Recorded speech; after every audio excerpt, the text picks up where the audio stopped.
Hello guys, what's up? We are in the another episode of Boom Arena, and today I'm gonna be pushing 3400 medals using the classic steel bait. All these cards are from the OG steel bait. I didn't change anything, and one thing I can say is like there's a phone hut instead of laser tower, but apart of that, those are all 8 classic decks. Obviously, there are better steel bait decks. For instance, if you substitute Rocket for a Bone Blasters, it's way more aggressive. You can also optimize this one if you don't fear air. I personally very like to play Bomb Tower here, but since Phone Hut is way easier to play, I'm gonna show this variant today and to bring the default cards. So this gonna be steel bait we're gonna be running today, and make sure if you like this video, because I'm trying to show some very basic decks that anyone can play and anyone can learn from this video. So if you'll enjoy it, remember to leave a comment to let me know that, and without further ado, let's jump to the game number 1. And we are in the game number 1 against Zero Mel Predator, I suppose. We're gonna start with Bomb Girl. It is one of the best starting plays that we can do. I actually could have protected this Bomb Girl, but usually your opponent won't give you a chance to do so, so I just left it to die. Also, he has played a Skeleton Horde, so we already know some of the opponent's cards. Let's play a Phone Barrel. Once we defend his one, we didn't have a best response, so it's gonna be pretty scuffed for now, and he's gonna actually take the damage lead. I believe it was because we have used a Phone Horde to defend the balloon instead of Phone Hut. It is usually good thing to perfectly defend, especially with this deck.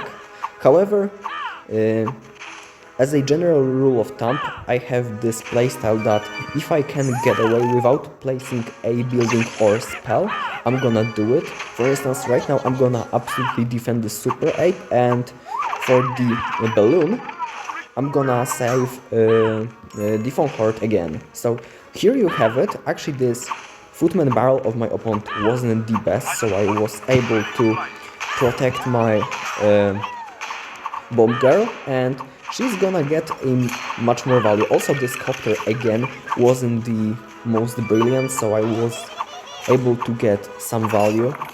And yeah, for now we are just hard winning this game. I'm gonna pressure with Bomb Girl once again, hopefully to take this tower. And yeah, it looks like he doesn't have a response.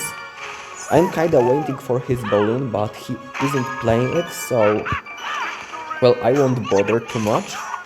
He is playing apes after all, which will be promptly countered. Like I said, if you can get away with playing troops and not building or spell, you definitely should. It allows you to get way more map momentum, and yeah, if you can get a map momentum, you can basically make more plays that you could have previously. Okay, so right now we are gonna participate in this bizarre bridge battle, which pretty much wouldn't be possible against a better player, but since he's giving me so much value every time he plays things, I'm gonna just finish things off with these Bomber Girls and a missile as a good touch. It's gonna be GG well played, and let's jump to the game number 2. Alright, we are in the game number 2 against another Zero Medal player.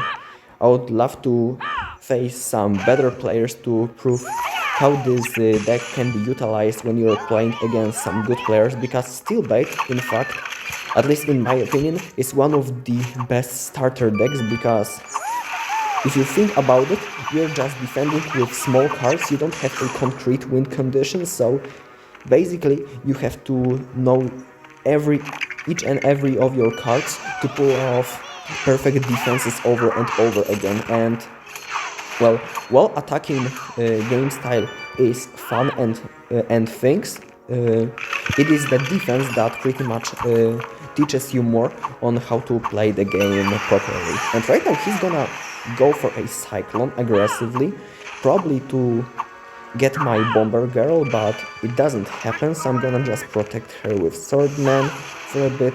He's gonna play a flying bomb, which is very aggressive play, and a ice tiny, so we're gonna just go all in since he has used so much mana. I'm gonna play a bomber girl on the opposite side, and right now he's just drained. He will lose the right side tower, not sure about the left side tower, but he may as well just give up because he's just so far behind and he has no business in coming back into this game. So we're gonna see how it will turn out.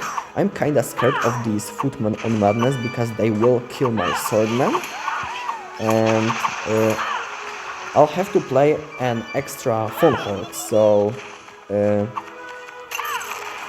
was pretty uncomfortable for me because he put this Madness. I had to play another card, and right now I'm gonna just play Bomber at the bridge.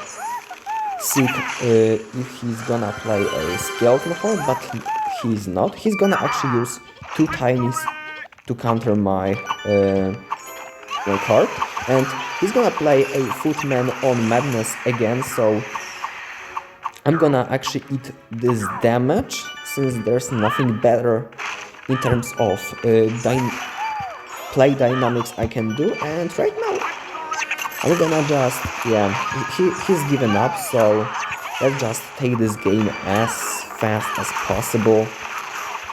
Don't bother us, we're gonna just play this and that's gonna be the game number 2 complete. So he pretty much didn't have a good responses to our bait. He was frankly playing some Swarms card himself, so like Bomber Girl got obviously so much value. Let's jump to the next game.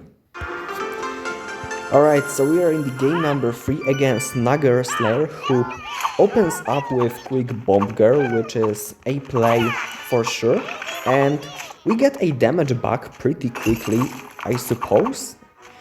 It looks like we are gonna be playing some video game where he has a Super Ape and Bomb Girl deck. That's rare. If you ask me, that's rare. I haven't seen that deck in quite a while, so we're gonna see how it will score against our Steel Bait. Obviously, very likely that he's gonna be playing a either Missile variation or Earthquake variation, because usually when you're playing Bomber Girl, you are not setting up for these standard like defenses. You kinda want to take risk and spend less to potentially get some mana for the counter push. So yeah, we're gonna be seeing these, like I like to call them comeback spells, which is, well, EQ, because you can just earthquake your opponent's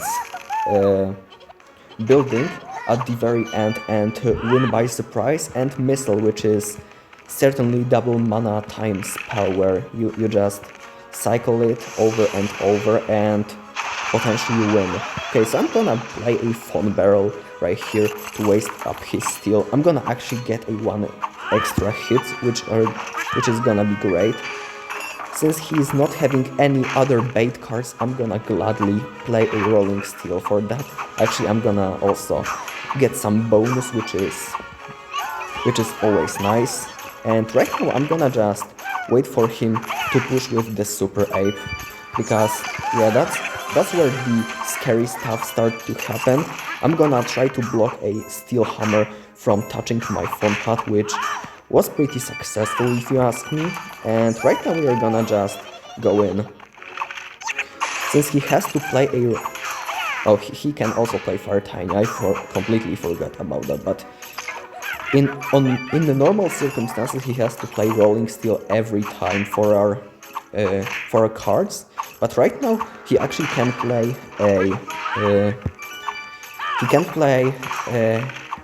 Fire Tiny for our barrel, which is gonna be very good gratis for him. And with that being said, he'll actually get a positive value every time we play a Footman Barrel. I mean phone barrel. Footman barrel is completely other deck, but whatever. We're gonna play another fun barrel, so it looks like our opponent has solved the matchup at this point, so we won't get much more damage from a we won't get much more damage from the barrels, so we kinda have to be careful about that. He's gonna be defending pretty well as well. I'm gonna be playing Bomb Girl. It's obviously the good support to have. He's gonna play a flying bomb, so I'm gonna play a missile in return. It's gonna deal some damage. It's obviously a good thing. He actually surprised me with this Bomb Girl, so that was very nice play out of him. I'm gonna surprise him with Bomb Girl as well. I'm gonna play a Phone Barrel because it's still tricky for some players. And we're gonna just take a win. Good game, well, nice played. Alright, so that was a game number 3, I believe. He had a very strong matchup against us, but wasn't just able to conclude the game. Also, we had a spell advantage, so the longer we hold the stalemate, the better matchup becomes for us. I think all in all, it was a very fun game to play, and one tip I would give Nugger Slayer is to play Fire Tiny always for Phone Barrel, because it's like +2 mana trade for you. You basically give yourself a free Rolling Steel to play, and usually you want to play this Rolling Steel for a Bomb Girl, which is free for 2 mana trade, very good trade, so you definitely want to keep an eye on that. Obviously, there was a moment where you have to recognize the matchup if playing Fire Tiny exclusively for Phone Barrel is okay or not, but in this case it was, so I expect him to fix it in a future skirmish, and yeah, good game. Let's jump to the next one. Game number 4, we're gonna be up against Sakaki, 73 medal player who will open up with a balloon. So we're gonna have another balloon games. I'm trying to get a defense without a building, but it wasn't just possible, so here I kinda was too greedy. If he will be that aggressive with spells, I probably will have to change my defenses in the future. And right now I'm gonna actually get a better of the trades, since I'm gonna absolutely catch him with my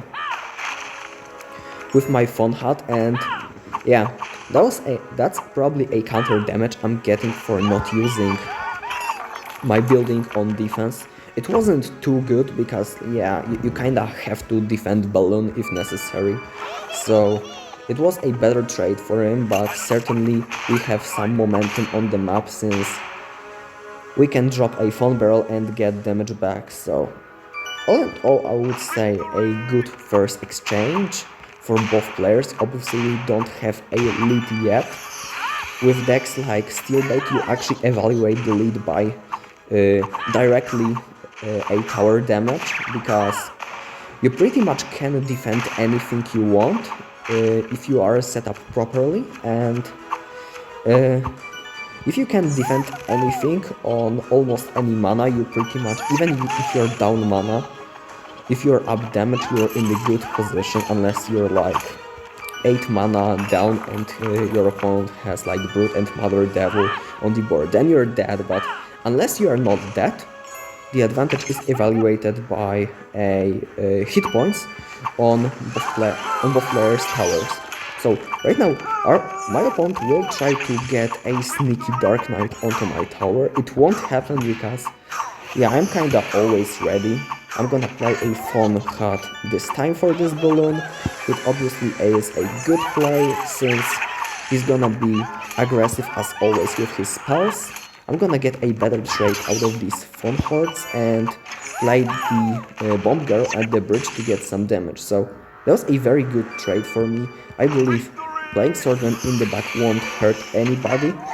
The way he punishes my Swordman in the back is by playing Dark Knight at the bridge, and following that up with a and follow that up with some balloon. So that would be the way that I would lose because of this play, but he didn't know the best response. He just played a solo balloon, and with that being said, it's gonna be good game, well played, and we're one game away from 3400 medals. Be right back. Alright, so we are in the game number 5, hopefully the last game of the video, and very fortunately for us, we're gonna get a game against runners. So usually runners should be a free matchup for us, since we have so many responses against them that runners players don't have really a way to break through. So yeah, the way how you do it is play basically 2 cards, one at the in the between of your bridges to kite the runners down, and second card will be in between your towers, so pretty much lower, to continue the kiting. And obviously runners players can try to counter it with throwing a predictive spell, but when they are throwing predictive spell, you kinda know you have a mana advantage at this point, and with mana advantage, you kinda are chilling. Right now I had to take this Ice Tiny. I could have defended that, but there are some trades that you kinda have to take, like here. I couldn't defend this Bomb Girl. Actually, he played 3 gunners for that, so that was a very good trade for us. He's calling me lucky, even though I could have a Flying Bomb, which is considered to be a even better response to a 3 gunners than a missile, but whatever, you do you. I'm gonna play another Phone Barrel. He's gonna throw the steel and probably throw the tower. Very sorry. All you have to do pretty much against runners is to have always at bay at least 2 cards that can defend against them. So for instance, my favorite defense is Ice Tiny plus pretty much any card, but you can set up your own defenses also. The good practice is to change your defenses against runners so your opponent cannot get a good prediction. And like this, we're gonna get a rage quit in our final game, which is, well, pretty much expected. And there we go, we're gonna get a 3400 medals pretty early in the season. It's like December. It's very early, and yeah, we're gonna get a dub here. And here we have it, 3400 medals with a very classic steelbait. Obviously steelbait can be varied into many archetypes, but I like this variation because it's the most classic one, and basically playing this you can learn a lot. 2 things I like to change in this setup is like playing Fonts for Fon Horde and putting a bomb tower where this bomb tower for a Fon Hut. Also, I like to change missile to bomb blasters. This variation is pretty weaker on defense, so you have to be way more solid with your defenses. For instance, you have to always have at least 1 bomb girl on your defense, and a bomb tower, well, it can't hit air, but what you get in return. Obviously, bomb blasters can be cycled at any stage of the game, so you have way more offensive presence. Bomb tower does not hit air, but has more hit points, so it's pretty much more versatile building. And also, it has this death drop which damages air, which is pretty handy sometimes. And the last change is Fonts for Fon Horde. It's basically a quality of life change. It's pretty greedy of me to play the Fonts, but if you can get away with greed and no one can punish you for that, you should do it. So Fonts are a very good substitute and make you cycle to these Bone Blasters and Fon Keks way more faster. So that's my take on how to play Steelbait. Obviously, if you only discovered this deck from my channel, you definitely should try the classic one because it's way easier to play, and That's gonna be everything that I have for you for today. Let me know in the comments if you enjoy this content. Subscribe to my YouTube channel to be notified of my future uploads. And yeah, that's gonna be it for you guys for today. See you soon. Bye bye.